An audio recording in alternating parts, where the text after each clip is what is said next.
The Blades Ramble is proudly sponsored by My Business Group, a group of brands designed to support owners, leaders and managers in business. Contact mybusinessgroup.co.uk for more information or follow the link in the description below.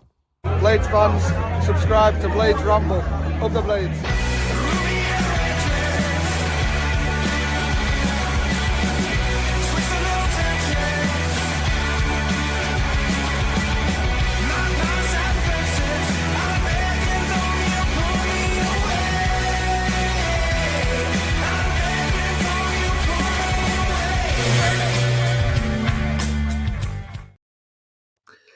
Hello guys, welcome to the new show, the second new show, reviewing the championship. My name's Paul Mountain, this is Lewis, the Batman. We're here for our second show in a row, straight in with the championship this evening on a Tuesday. Welcome along. This is our new stream. I like this name. All aboard the championship, mate. We're happy with that, aren't we? We're happy with that, yeah. I thought, again, it was quite clever. And again, don't know how you think of these things at a moment's notice. I think it was a day or two ago, you just went, we'll have that. That's good enough. Yeah. That's been what I've been on about for donkeys, mate, to be honest. So much like the brainchild for these shows. So, yeah. But no, here we are, guys. We're here to look at what happened in the championship this weekend. Another exciting weekend in the championship. We're gonna jump all over the place a little bit and look at some of the matches that have occurred, some of the talking points. We're going to kick off at the Riverside with Middlesbrough and Derby County. Lewis, tell me more. Well, at one point, it looked like this might be a bit of a coupon buster. We thought we had an upset on our hands. Within 2 minutes, Derby go 1-0 in front against second-place Borough. So Salverson scoops the ball over his head to break the Borough backline, and Patrick Adjemang composes himself well to finish. Borough were made to work to get back into this and had to apply a lot of pressure to do it. It wasn't until the 75th minute that they found an equaliser. Matt Targett, of all people, rising highest at a corner to equalise. What do you make of Matt Targett as a signing? He's a player I've always quite liked, and when it sort of raised an eyebrow a little bit when Middlesbrough signed him, Premier League experience coming down to the Championship. He's a good signing, isn't he? A great signing. Definitely a top of the Championship sort of a signing if you want to try and get yourself promoted, because I think he's obviously got that wealth of experience from the Premier League. He's played consistently for quite some time. Obviously fell out of favour a little bit more recently, and so I thought it was a great move to get him in by Middlesbrough. And not renowned for his heading. Good, we know he's got a solid left foot and is a great fullback. But it's a super goal for him. It is, and another super goal, although I'm not quite sure he meant it. Morgan Whittaker finds the far corner, fizzing a ball in on his left foot from the right-hand side. I'm not convinced it was a shot. I don't know about you. Only he will know, I think. Looked very much like a cross into the box. Doesn't matter. Finds the far corner and Borough win 2-1. Yeah, he's one that I think you call that a cross-come shot. That's what we call it, I think. No, I think it's... Middlesbrough are the form team, and you'd have expected it. It was Kim Hellberg's first game in charge at the Riverside, which obviously players running a little bit through brick walls for the manager. You'd imagine early doors trying to curry the favour, but no, I thought they were unlucky. They obviously hit the bar through Callum Britton as well. I thought they were good value in the end. I think Derby, Carlton Morris is got himself injured, and he's going to be out for quite some time, I believe, with a knee injury, a matter of months. Patrick Adjemang, obviously, with the goal. I don't know if it's related to a man who was a player when I was a kid. He was playing. I think he played for Birmingham at one point. I don't know if it's his lad or not. He did, and Wimbledon as well. I remember the older Patrick Adjemang. He was a decent striker as well, from memory. Yeah, well, we'll have to do a bit of research, mate, and see if that's. See if that was a thing. But no, Eustace said that there was tired legs in the second half. 3 games in a week, same for everybody. So he understands that, and I think we all do. But at the end of a busy week, I thought it was certainly a good result for Middlesbrough. Need to keep up, obviously, the pressure at the top of the table. Sorry. Do you think they'll be there come the finish line, mate? Are they top 2 material playoffs? What do you think? Well, it was difficult, wasn't it? When Rob Edwards left, you wondered how they would fare with a new manager, and would he come in with different ideas? Would he change things? It was a decent performance on Saturday. This guy seems to come with a good reputation and a lot of promise. I think they'll be there or thereabouts. I think they've got a good squad. Hayden Hackney in midfield, a player I really like. They've got some good attacking players as well. So I think that will probably carry them through to at least be a contender for automatic promotion. Indeed. So moving on, a little turnaround for Norwich City, who've been obviously in our time Premier League and certainly been up and down, a bit of a yo-yo side, really struggling this season. Obviously sacked the manager already, and they got their first win after 14 matches, I believe. 8 games at home without a victory. They played against QPR and took the 3-1 win, which I'm sure will be very welcomed by Philippe Clement in the hot seat there. Yeah, and I picked up on the same thing myself. I was reading because I knew it was Clement's first win as Norwich manager. And I was thinking to myself, how long has it been since they last won? What you refer to, that I think you said 14 games ago, 30th of August was their last win against Blackburn. And they defeated a 10-man Blackburn as well. So, they haven't beat 11 men in a long time either, but I thought they were good on the weekend. I thought it was a good performance from them. Emi Marcondes gets a second bite after QPR can't clear their lines. That's early on in the game, about 9 minutes in. QPR do equalise very quickly though. Roman Burrell taps in from close range. Really good work from Dembele on the right-hand side. Feeds the ball into Field, who knocks it across. Really good goal. But then Norwich profit from the sort of good fortune and luck that you tend not to get when you're at the bottom of the division. And Amadou Mbengwe scores an own goal. Unfortunate touch off a corner. Don't think he could have done a lot about it. Couldn't have anticipated it. Just bounces in off him. And then, even before half time, the fourth goal comes, the Norwich third. Amankwa Forson, sweeping counter attack. Beautiful left footed finish from him. From just outside the area, and the Samba de Janeiro is on full blast at Carrow Road. They were loving it, and they've waited a long time for it as well. So pleased for them. It was a good win. Indeed, yeah. The tunes are questionable at the best of times. Into the West Midlands, then, mate. Certainly a game of two halves down at the Hawthorns. First half, what did it take? 11 seconds was it the first goal?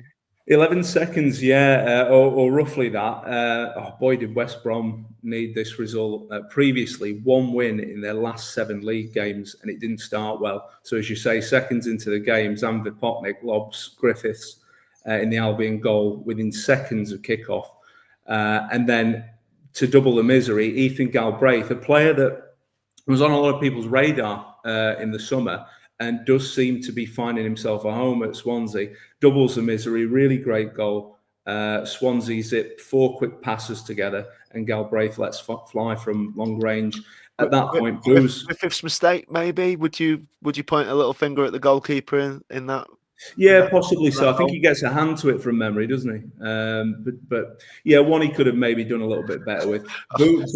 Right Vita hands, mate. I won't be happy with that, I'll be honest. I won't be happy with the right Vita there. So anyway, chorus of boos at half time from the Albion faithful. Come out second half. What's happening? They come out second half, and a man that got himself a brace at Coventry about a week ago, Hegerber, receives the ball in a tight space, shows good strength, turns, fires through the keeper's legs. Just 5 minutes later, after Swansea failed to clear a corner, secures that second brace in a week. I like Hegerber. Looks quite a powerful, aggressive centre forward. Gets into good positions, and he impressed again at the weekend. Redemption moment for Jason Malumbi after a red card in that same game at Coventry. Grant lays the ball back right about the penalty spot, and Malumbi turns up and tucks it away, and you can see he was buzzing after that. He really kind of lost his head in the celebration.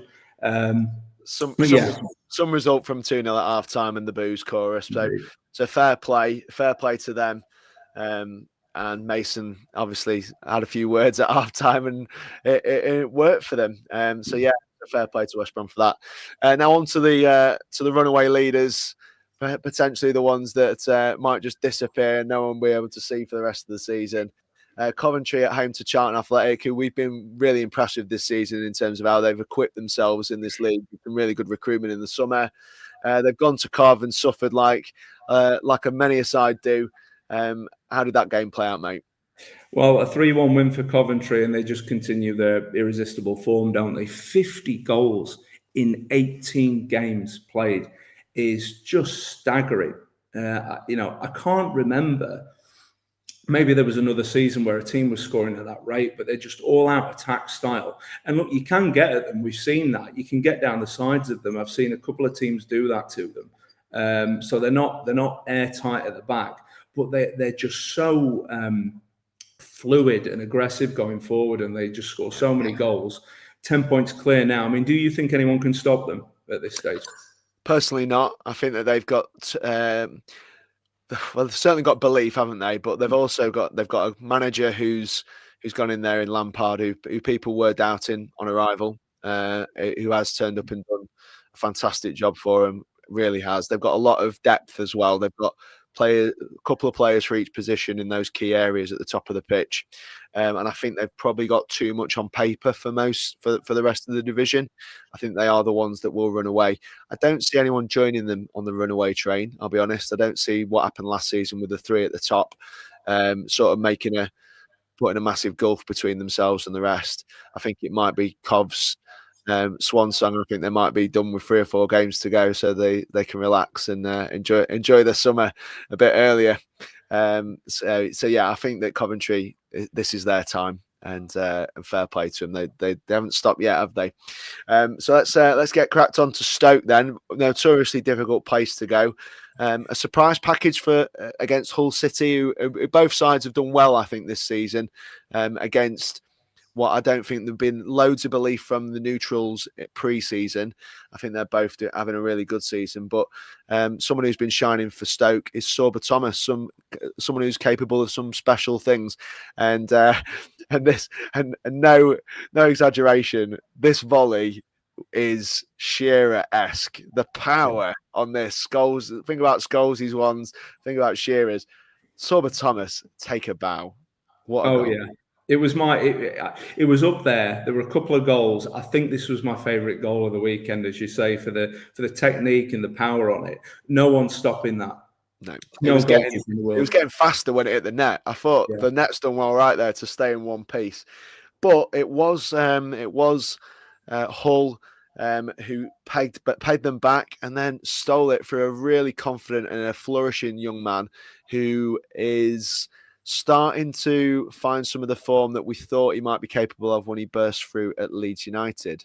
Yeah, Joe Gelhardt getting the winner really late on as well. Obviously, they equalise through Semi Ajayi, who heads home an equaliser, but it's in that sort of 90th minute in the late stages of the game where Joe Gelhardt finds a finish and tucks it into the far corner ahead of a quick breakaway. So, yeah, he's always a player that's looked something like, isn't he? You think there's potential there. He really could, at some point, fulfil and show some of that, early promise. Yeah. He delivers the goods on this occasion and gets all a fantastic away win. Stoke difficult to get a handle on at the minute. They have lost 3 of their last 5 games, but they've got a lot of exciting attacking players at the top end of the pitch. And I agree with you. These 2 teams, I think, will be in the mix as well, at least within the top 6 and within that playoff contingent. Yeah.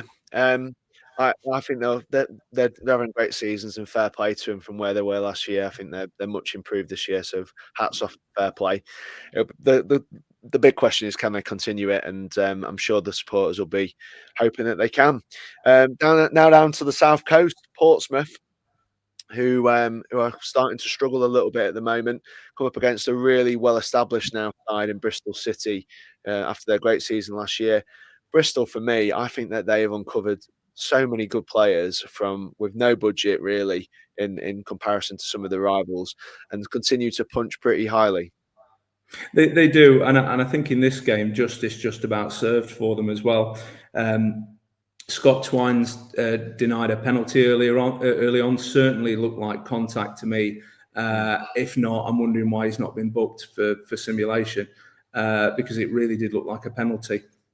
They got what they deserved though in the 17th minute. Mehmeti scores unstoppable header from a Borges cross. Mehmeti's having a really good season actually.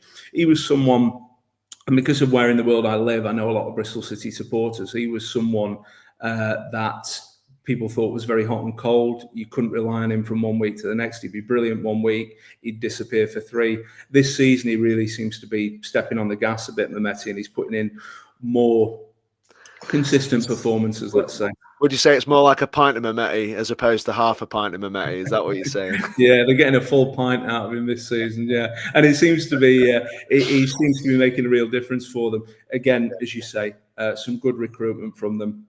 I think Struber has done a good job there as well, coming in and taking the reins pretty quickly. Pompey did create plenty of chances in this, but Bristol City always looked dangerous on the stretch, and a game that probably deserve more goals. I was going to ask you for your thoughts on Bristol City, but you've given a glowing reference to them already, and I think they should be in the mix.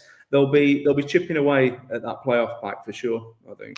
Yeah, I see that as well. I think they're one of the best run clubs in the division. What they've managed to, the performances they're managing to get out of that team, and like we said, typically the table will correct itself and it will end up being the people with the biggest budgets end up there, but Bristol were the big outlier last year and I don't see it being any different. I think that they're really well run and they've got a lot of threat at the top of the pitch. Twine's a technician, as we know. Yeah. Those free kicks is are pretty special, and Mehmeti's got, but there's many more as well. I think that they're a side that is really well put together. Move on to Hillsborough now. They nearly uncovered a diamond there, haven't they? In this particular game, they've obviously come a cropper to Preston North End 3-2. Obviously, Bristol winning 1-0 in the last game, but 3-2 to Preston North End at Hillsborough. But there's a lot of positive signs. As obviously they've got a Mass in who's on loan, Manchester United. I think that's right, and then they've got young McNeil, who stepped up for a penalty for his hat trick and scored 2 goals. Talk me through what you thought of him. Fantastic find, wasn't he? I mean, an ex-Man United product as well. Came through the academy there. I think he had a couple of loan spells whilst at Man United, was released and was a free agent, I believe, last summer. So Wednesday found, in a desperate situation for them, and found a really good pickup there and a good young player. Smart finish into the far corner for the first goal after the ball's cut back to him. Obviously, Preston level it with Ben Whiteman not long afterwards. But there's Charlie McNeil again, minutes later, 14th minute of the game, heads in a really good cross from Liam Palmer to the far post. Looks a really good find, I agree, McNeil. And, in a season where, look, we know that, they're down to, they've got a further points deduction. They're down to -10 now.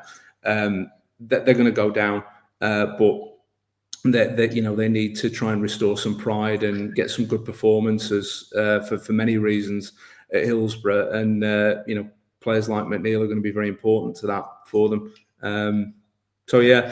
But they win a penalty later in the game, clear handball from Preston, and unfortunately McNeil can't complete his hat trick. He probably deserved one, to be honest, and then Preston go on and win the game from there. So real shame for Wednesday. But I think they can take some heart from, that performance and the fact that he stepped up and looks like a bit of a player for them. Indeed, yeah. I think it's hopefully he can give the Wednesday fans something to cheer about towards the end of the season, because I don't see there being too much this year, and they can reset and go again. We'll go down to London now. Millwall and Southampton, who've been a notoriously hard nut to crack on their own turf. Millwall, Southampton, who've found a little bit of form. Some of their better players sort of coming to the fore a little bit more in recent matches. A bit of a blockbuster down there, mate. Really entertaining game, this. Really open. Southampton, again, with plenty of vibrant attacking moments. We've seen a real upturn in them since Eckert took over as the caretaker. And no goals in the first half, amazingly, despite all the chances they create. 10 minutes into the second half, Adam Armstrong with a penalty after Harwood Bellis draws a foul on a corner. It's not until the 72nd minute Femi Aziz equalises for Millwall.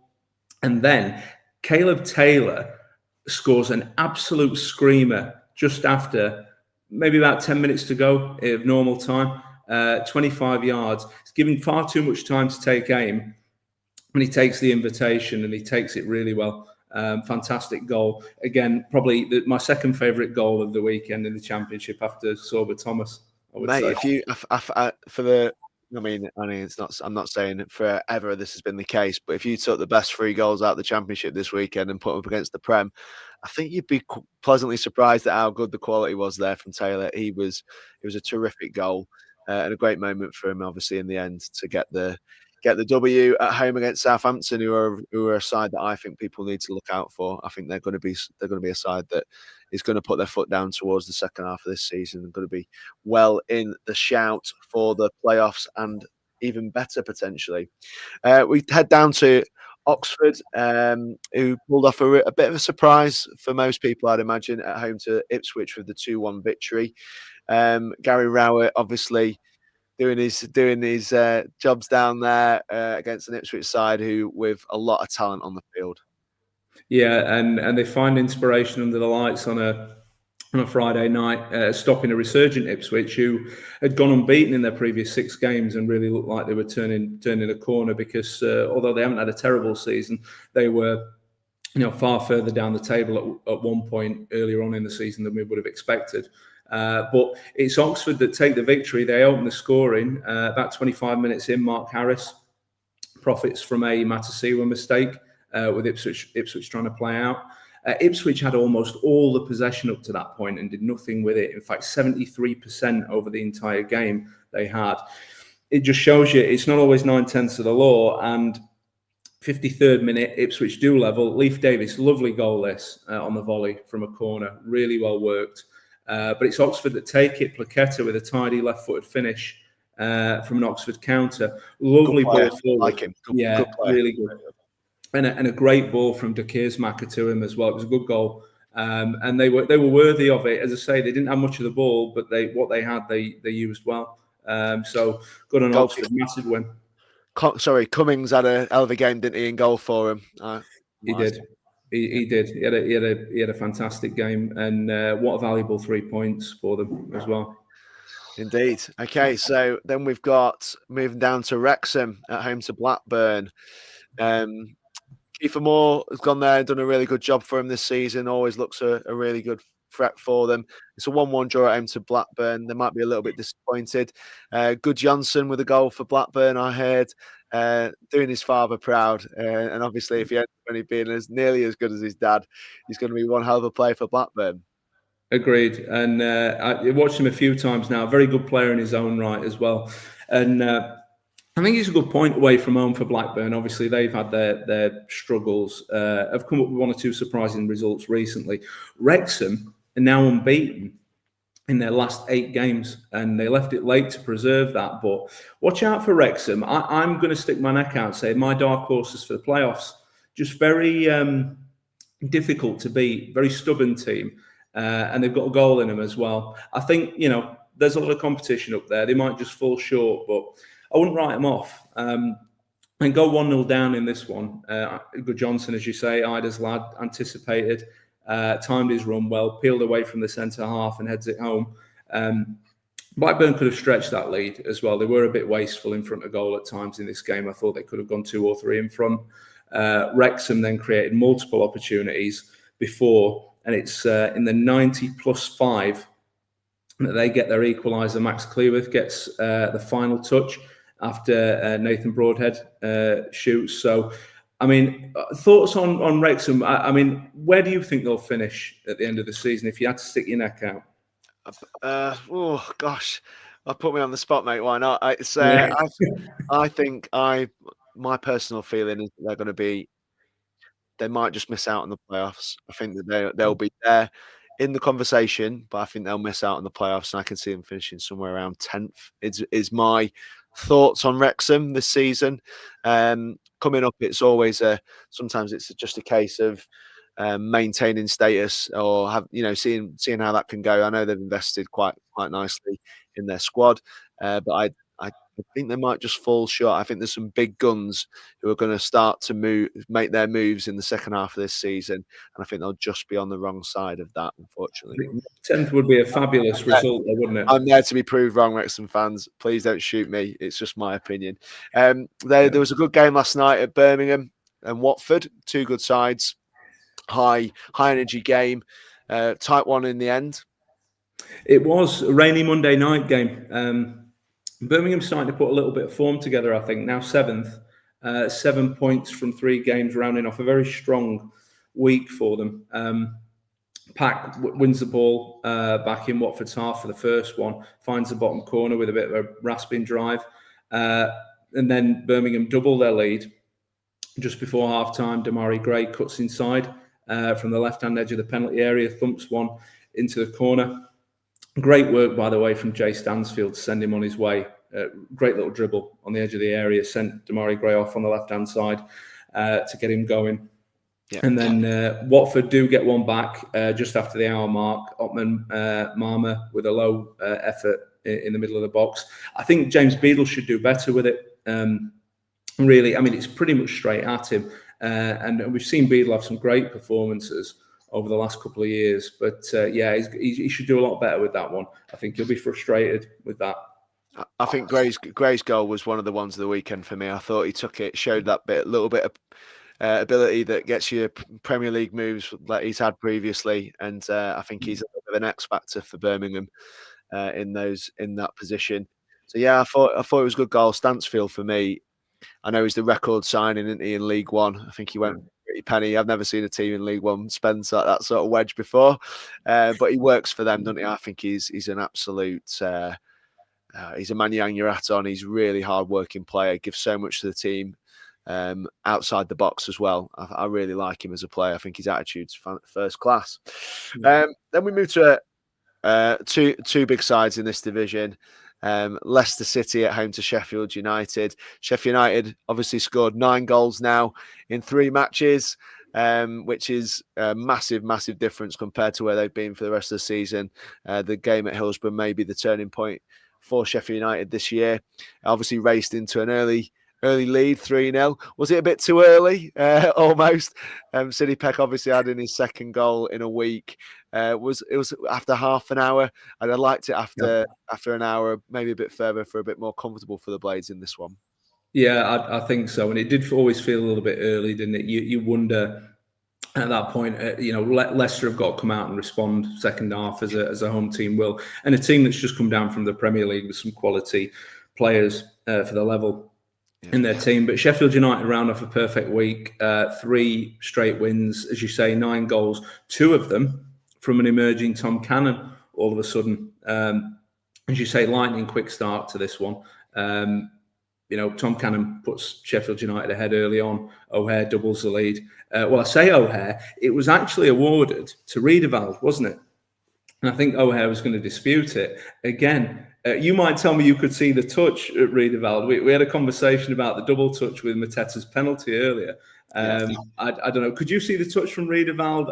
I don't know whether I'm being a bit biased for Cal O'Hare. I thought I gather that Riedewald didn't want to claim it. I think he told Peck afterwards that it was his goal. That kind of finish is. Oh no, it was O'Hare, wasn't it? Sorry, O'Hare. O'Hare's finish that Riedewald might have touched, but it was a good finish from O'Hare, and I think.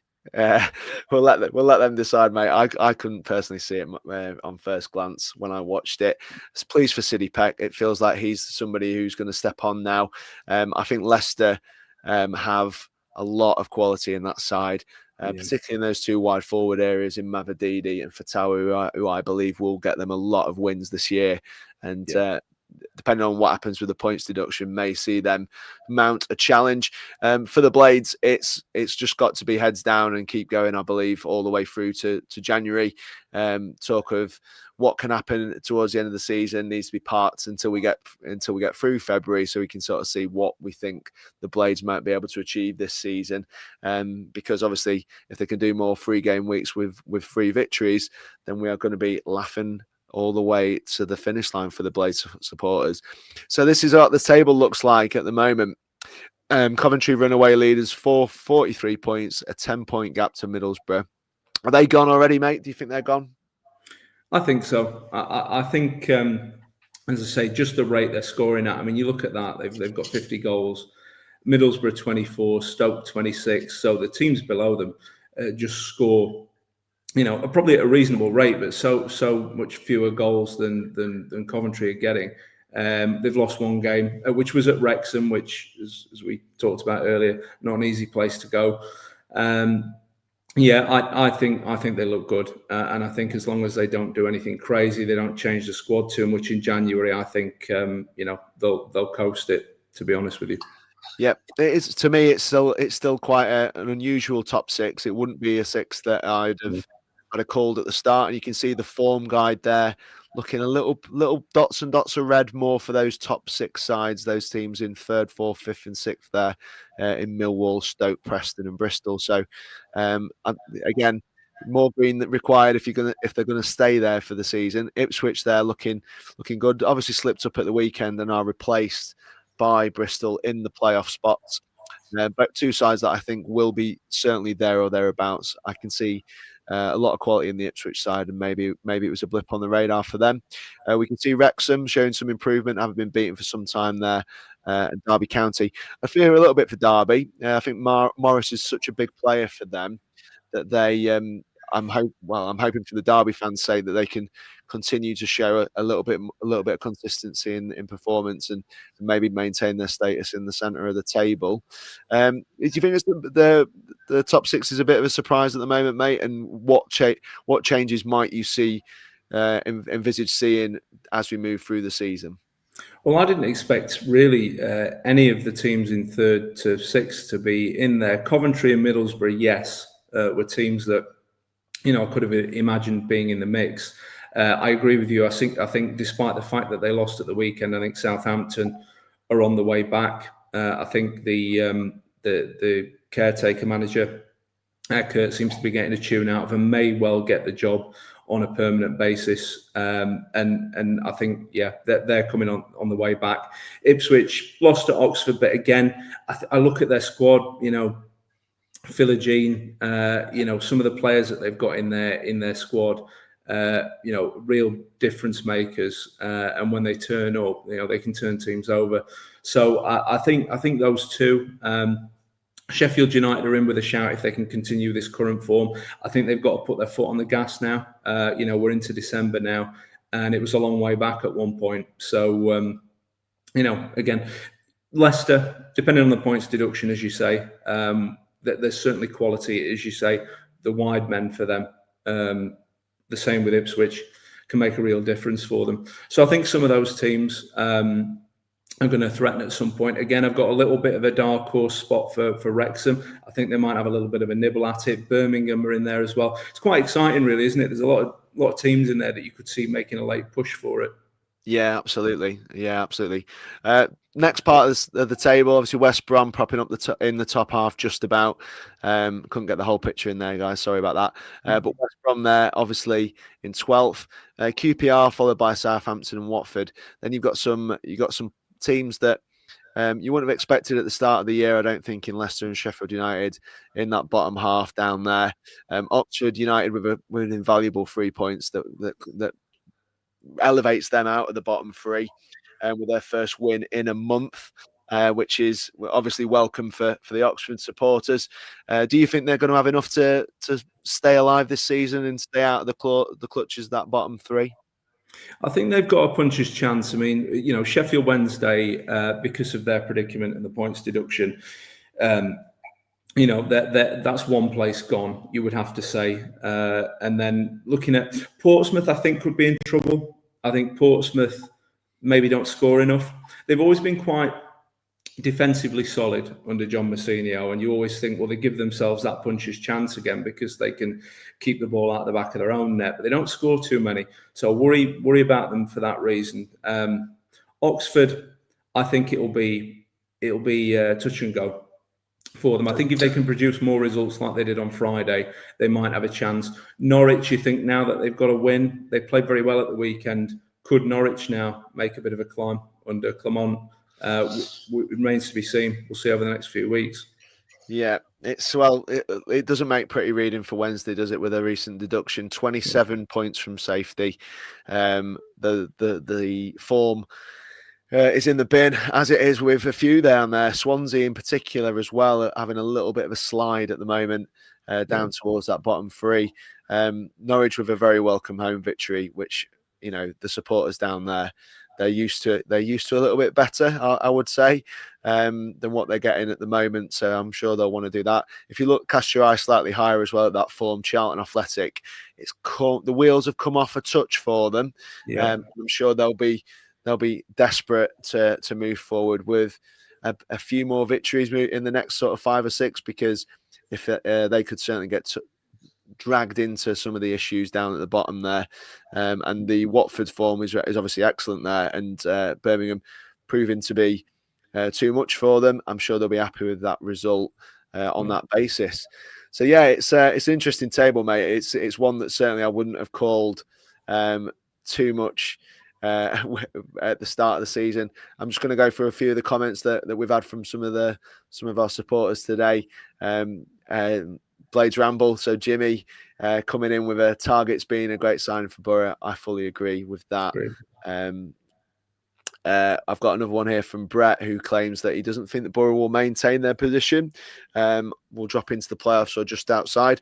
Again, they're doing a good job at the moment. I'm not sure whether it would be whether it's something that they can maintain. I think there'll be some big clubs come in with some big challenges for that second spot as the season progresses through. So yeah, I think. What do you think, mate? Do you think that Borough are going to last the course there? I think they'll be there or thereabouts, to be honest with you. I look at the players that they have. The manager seems to come with a good reputation, as I say, albeit he's a bit of an unknown. Time will tell. I think we'll know over the Christmas period where it gets a little bit testing. You start to get a lot of games. You pick up injuries. We'll know a lot more about them then. But I think they'll be there or thereabouts. Will they finish in the top 2?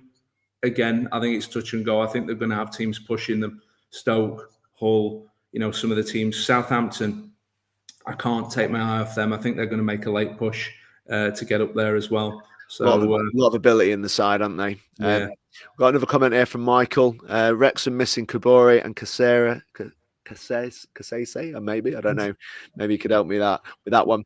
Any point them get without them will be big. So obviously missing a couple of big hitters for themselves. So yeah, whether it's I don't know how much they're affecting the performances. Hopefully Michael will keep coming along and telling me more about it. And 10th would be amazing. The best finish in Wrexham's history. Yeah, well, we've had this kind of backing before, to be honest with you. So yeah, and also Michael saying that he thinks that dark horse for the top 2 are Birmingham this season. Jimmy from the Blades Ramble, he thinks that big hitters will soon start to climb Ipswich, Southampton, and possibly even United. Maybe United. We shall see. I'm sure that would delight a lot of our viewers today. And a very sensible Jack telling us to pick up as many points till Jan, and then we can go for it as a Blades fan. I'm sure, Jack, that is something that Wilder will be insisting on from his team. And finally, one of the Blades Ramble's most valuable participants is David Morwood. Great shows, Paul and Lewis. Thank you very much, David. We appreciate it. I just want to say for a brace of debut performances from Lewis, mate, just absolute Joe Pro. Well done, mate. I'm really, really pleased for you. It's been really, really good. Anything in the comments that we read afterwards, guys, if you want to leave us one, it might be something we touch on next week with you, but we'll be back with more reviews of the Premier League and Championship. So please come and support us. We really do appreciate all the kind comments and any likes and subscribes that you do as a result of this stream. Anything to say, Lewis? Just anything before we disappear into the night, see the wives? Yeah, finally. No, just really enjoyed it, mate. Thanks very much for your company, and yeah, up the ramble. Up the ramble, mate. Yeah, up the ramble. So see you next week, guys. Same bat time, same bat channel. See you then. Mate.